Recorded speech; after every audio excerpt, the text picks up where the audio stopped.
This week on Questions of the Week, we're going to do things a little bit differently. I went to Google and typed in, what is the best way to cook? And I took some of the top answers, and that's what I'm going to answer today. Stay tuned.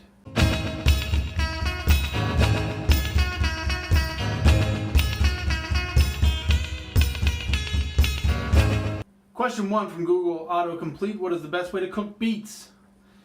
There's a lot of ways to cook beets. You can boil them, steam them, roast them whole, roast them peeled. Personally, I really like roasting them whole.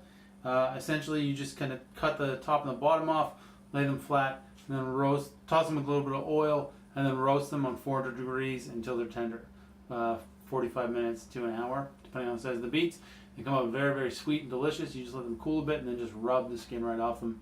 They're beautiful. Question 2 this week. What is the best way to cook broccoli? I really like stir-fried broccoli. I like to get a wok very, very, very, very hot, like smoking hot. Just a touch of oil and then throw the broccoli in. Get it a little kind of like little tiny burnt bits on it, and just really, really sautéed. That's my favorite way to have it. Personally, to me, it's the best. I know some people really like it steamed or even roasted, and then you put like a little Parmesan lemon on it. Very delicious. Question 3. What is the best way to cook pork chops? Again, I mean, there's a million ways to cook pork chops. I prefer to sear them in a pan, get a cast iron pan very, very, very hot, a little bit of salt and pepper on the pork chops, sear them on both sides, and then pop them in a hot oven, 400 degrees to 450, and just finish them that way. If you're going to do it that way, pat the pork chops dry first, so the surface isn't wet, because if it's wet, it's not going to sear properly. And season it, sear it, pop it in the oven. Perfect. Question 4. What's the best way to cook scallops? Just like pork chops, get a pan really, really, really hot. Just a touch of oil in it. Season the scallops with a little bit of salt and pepper. Sear them on both sides.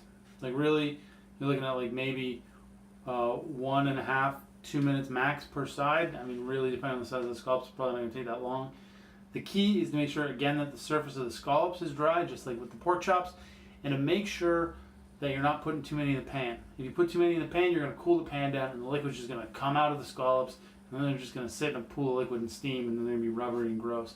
So get a super hot pan, and only put, make sure that at least 15 to 20% of the surface of the pan is still free and not covered in scallops. So if you have like a regular 10-inch pan, put maybe 8 scallops in it, probably less than that, probably less than 8 scallops. And finally, what is the best way to cook sweet potatoes? Just like with everything else, there's a lot of different ways to cook sweet potatoes. You can roast them. I really like to cut them in half and then roast them, just a little bit of brown sugar, salt, pepper, maybe a little butter or olive oil. You can boil them whole or in pieces. You can mash them. My 2 favorite ways would be boiled whole and then cut up, put a little bit of butter, salt and pepper on them, or cut them in half, then roast them whole with a little bit of brown sugar, salt and pepper. Yeah.